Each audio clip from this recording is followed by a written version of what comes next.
Hello friends, स्वागत है आप सभी का आपके अपने चैनल में। 13 जुलाई को गुजरात में भारी बारिश के बीच लाइटनिंग स्ट्राइक हुई और ये स्ट्राइक गुजरात के द्वारकाधीश मंदिर के ध्वज पर गिरी। हालांकि कोई हताहत नहीं हुआ, कोई नुकसान नहीं हुआ, लेकिन मंदिर का ध्वज फट गया। गुजरात में इस तरह आकाशीय बिजली के गिरने से मंदिर का जो ध्वज क्षतिग्रस्त हुआ है, उससे वहाँ के आसपास के जो लोग हैं उनके मन में कुछ अजीब सा भय है, एक डर है।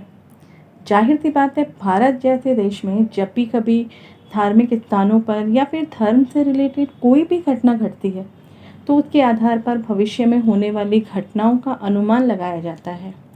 इस समय देश के जो हालात हैं वो हम सभी जानते हैं। ऐसे में अगर हम ज्योतिष की भी बात करें तो दो बड़े ग्रह गुरु और शनि वक्री चल रहे हैं, जो मुंडेन एस्ट्रोलॉजी में बहुत इम्पॉर्टेंट इवेंट को शो करते हैं। मंदिर के आसपास के जो समुद्र है वहाँ पर भी तेज लहरें उठ रही थी।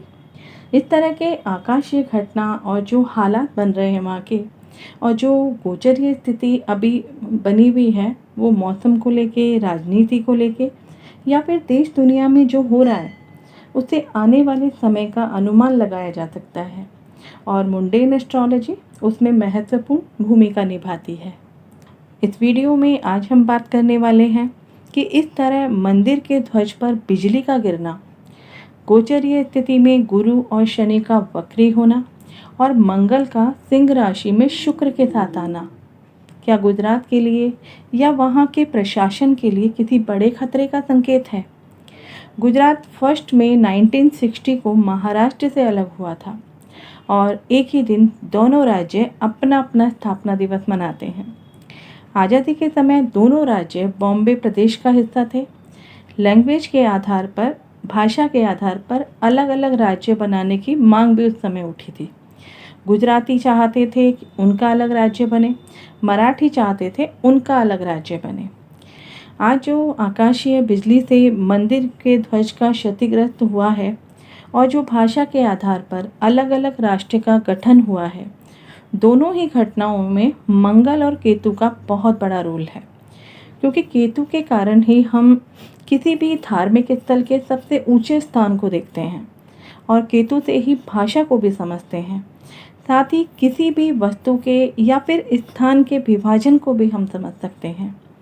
1 मई 1960 के इस चार्ट को हम चंद्र कुंडली से आज डिस्कस करेंगे, इसलिए मैंने चंद्रमा को लग्न मानकर ये चार्ट बनाया है। इस चार्ट में चंद्रमा मिथुन राशि में है, जो पश्चिम दिशा को, वेस्ट डायरेक्शन को रिप्रेजेंट करता है। गुजरात भी पश्चिम दिशा में स्थित है। चंद्रमा की अगर हम बात करें तो ये चंद्रमा कुंडली में बहुत कमज़ोर दिखाई दे रहा है। उसके दोनों तरफ के भाव खाली हैं, कोई भी ग्रह वहाँ नहीं है। इसलिए ये केंद्रुम योग बनता है, जो काफ़ी सारी परेशानियों को, भावनाओं को, विचारों की नकारात्मकता को शो करता है।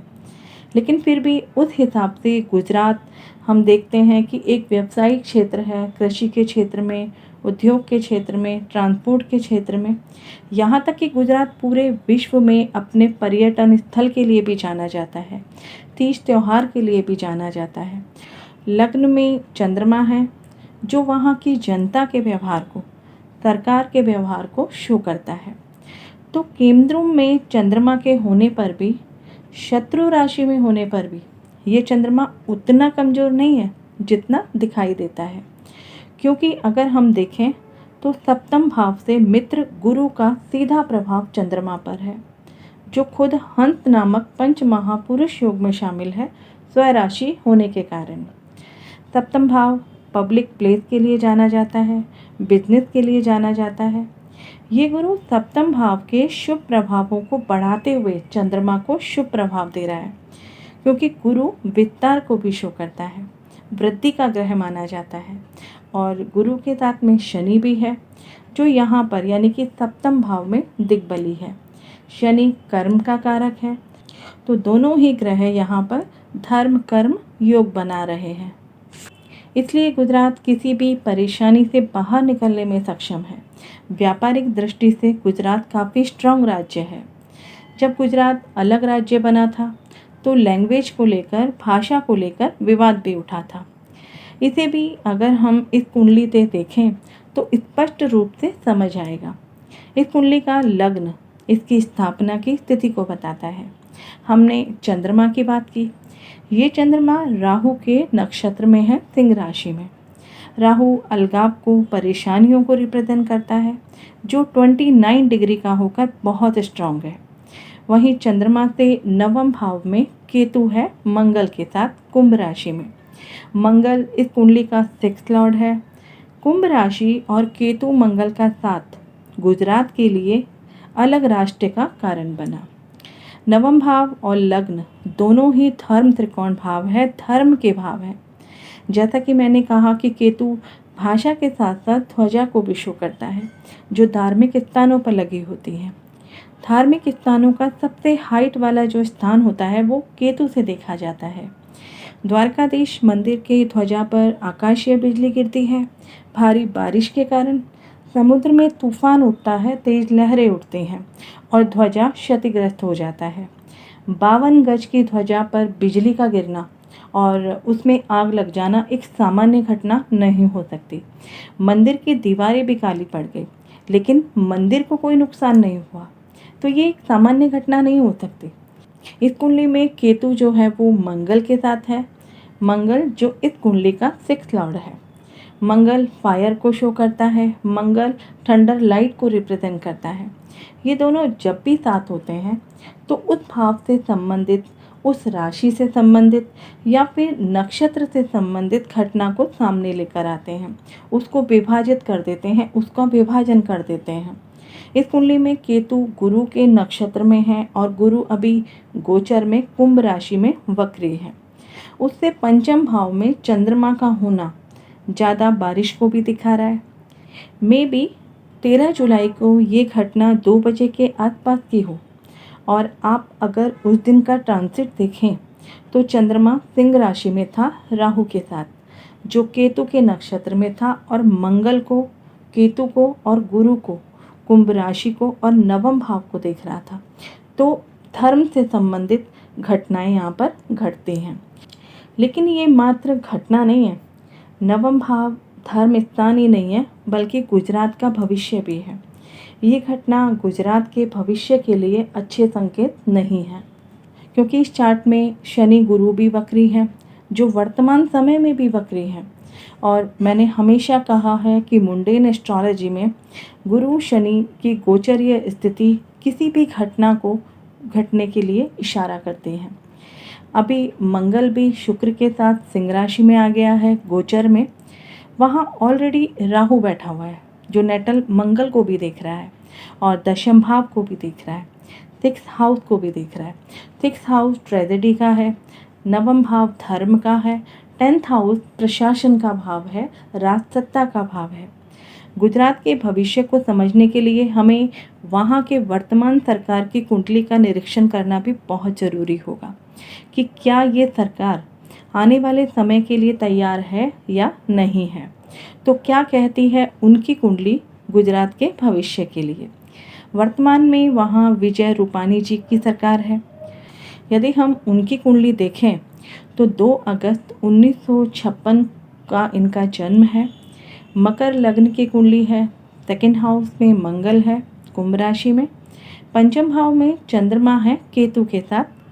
6th हाउस में शुक्र है। 7th हाउस में सूर्य है। 8th हाउस में जुपिटर और मरकुरी है। 11th हाउस में शनि है राहु के साथ। विजय रूपाणी मुख्यमंत्री बनने से पहले परिवहन मंत्री के रूप में कार्यरत थे। अपने पुत्र की डेथ के बाद उन्होंने राजनीति छोड़ने का मन बना लिया था। अगर आप उनका 5th हाउस देखें तो वहाँ भी चंद्रमा केतु के साथ है और उसके ऊपर मंगल का एस्पेक्ट है। मंगल जो परिवार भाव में बैठा है, तो परिवार के, घर के, यानी कि परिवार में परेशानी, पारिवारिक सदस्य का साथ छूटना। चंद्रमा हालांकि यहाँ पर एग्जॉल्टेड है 5th हाउस में, लेकिन हैविली एफ्लिक्टेड है। तो हम समझ सकते हैं कि पारिवारिक क्या परेशानी उनकी आई होगी। दिसंबर 2017 में शनि में गुरु की अंतर्दशा में ये गुजरात के मुख्यमंत्री बने। शनि इनका लग्नेश और द्वितीयेश होकर 11वें भाव में राहु के साथ है और मंगल के साथ ये राशि परिवर्तन कर रहा है। गुरु के नक्षत्र में भी है, जो इन्हें राजनीतिक लाभ भी दे रहा है अपनी दशा में। वहीं अंतर्दशा लॉर्ड जुपिटर अष्टम भाव में बुध के साथ सिंह राशि में है, जिस पर मंगल का और शनि का दोनों का एस्पेक्ट है। बुध और गुरु दोनों ही 6 और 12 लॉर्ड होकर अष्टम भाव में है, जो दो तरह के विपरीत राजयोग को भी शो कर रहा है, जो कुछ अशुभ घटनाओं के बाद शुभता का संकेत करता है। यही विपरीत राजयोग के परिणाम भी होते हैं। मंगल और शनि का राशि परिवर्तन और गुरु पर बुध पर इनका प्रभाव इनके पारिवारिक परेशानी के बाद शुभता की तरफ बढ़ता हुआ दिखाई दे रहा है। गुरु और शनि अपने मेन रोल में हैं, दशा में भी और गोचर में भी। 6th हाउस, 8th हाउस और 12th हाउस अरिष्ट भाव माने जाते हैं, तो इनके साथ जो कुछ भी हुआ वो हम सभी जानते हैं। नवांश में अगर हम देखें तो गुरु और शनि जो दशा लॉर्ड्स हैं, दोनों साथ हैं 3rd हाउस में, 3rd लॉर्ड चंद्रमा के साथ। यहाँ चंद्रमा ऊन साइन है और जुपिटर एक्सॉल्टेड है। बुध की बात करें तो बुध केतु के साथ 12th हाउस में है, उस पर शनि का एस्पेक्ट है जो D1 चार्ट में भी था। वर्तमान में इनकी बुध में केतु की दशा अभी ख़त्म हुई है और शुक्र की अंतर्दशा चल रही है, जो मई 2024 तक रहने वाली है। ये समय मुख्यमंत्री विजय रूपाणी जी के कार्यकाल में गुजरात के लिए कैसा रहेगा? द्वारकाधीश मंदिर के ध्वजा के क्षतिग्रस्त होने के ये अच्छे संकेत नहीं है। और अभी मंगल भी अग्नि तत्व की सिंह राशि में आ गए हैं। शुक्र को इन्होंने ज्वाइन किया है, जो विजय रूपाणी जी के अष्टम भाव में एक्टिव हो गया है। बुध की हम पहले ही बात कर चुके हैं। अंतर्दशा और शुक्र की बात करें तो शुक्र इनके चार्ट में 6th हाउस में पाप प्रभाव में है, पाप कर्तरी में है।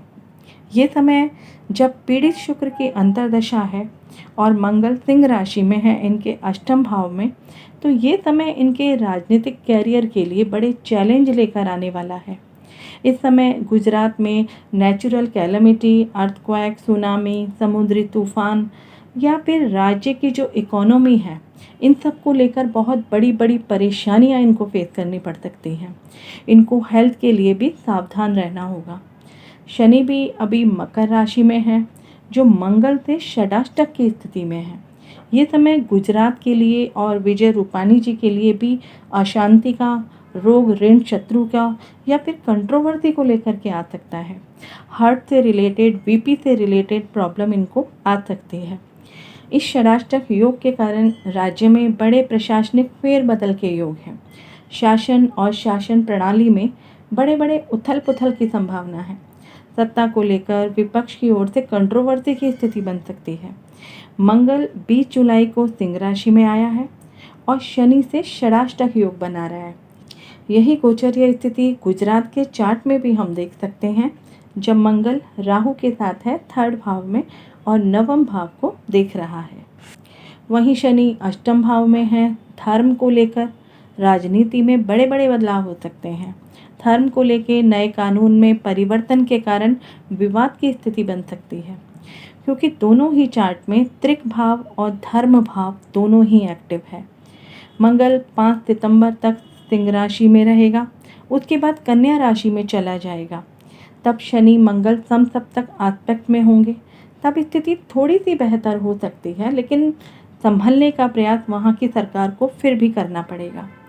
ऐसे में द्वारकाधीश मंदिर का ध्वज क्षतिग्रस्त होना राज्य की गौरव और क्षमता को, उसकी प्रगति को क्षति पहुंचाने की तरफ भी इशारा करता है, क्योंकि धर्म स्थान का ध्वज किसी भी राज्य के गौरव और प्रगति का सूचक होता है। ऐसे में सत्ता में उच्च पद पर आसीन व्यक्ति पर परेशानियां आती हैं और इसलिए हमने वहां के मुख्यमंत्री विजय रूपाणी जी का चार्ट डिस्कस किया है। मंदिर सुरक्षित है, ये सकारात्मक संकेत है और वहाँ की सरकार समय रहते संभल जाती है, तो हर बड़ी विपत्ति से राज्य को संभाला भी जा सकता है। गुरु और शनि की वक्रता की स्थिति यही संकेत गुजरात को देना चाहती है, गुजरात सरकार को देना चाहती है। आशा करती हूँ ज्योतिष के दृष्टिकोण से आपको ये वीडियो ज़रूर पसंद आया होगा। अगर आपके कोई सुझाव हैं, कोई सलाह है तो कमेंट बॉक्स में ज़रूर शेयर करें। मैं भी मुंडेन एस्ट्रोलॉजर होने के नाते देश दुनिया की जो लेटेस्ट जानकारियाँ होती हैं वो ज्योतिष के माध्यम से आप लोगों तक पहुँचाने का प्रयास करती हूँ। मिलते हैं अगले इंटरेस्टिंग ज्योतिष के नए विषय के साथ।